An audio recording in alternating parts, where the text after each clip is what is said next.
Always very interesting to talk to. He has brought us a new book.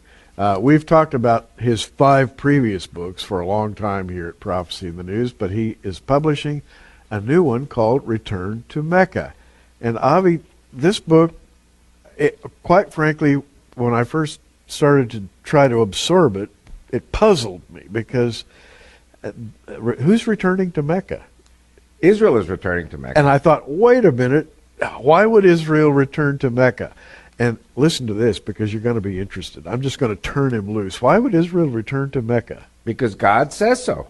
God says in Deuteronomy 11, he says, your borders will go from the Great Sea, the Mediterranean, to the Euphrates River, that's east-west, and from Lebanon in the north, south, to the desert.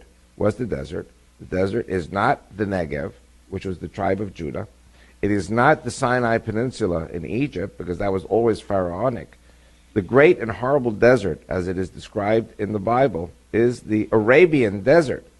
And what this book shows is that the children of Israel spent 38 or almost, close to 40 years in the Arabian desert in their wanderings before they turned north. Deuteronomy 2, verse 2 says, enough being encompassed around this mountain, Mount Sinai, head north to the land of the Amorites. And so that's going to be our new border. And that would have included the areas now known as Mecca and Medina. Correct.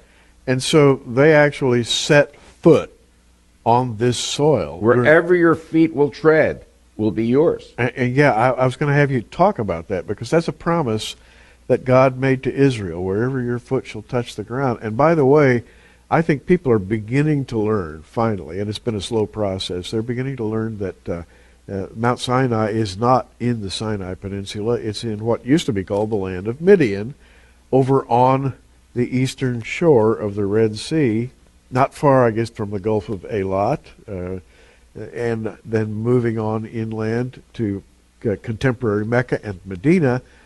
The feet of the Israelites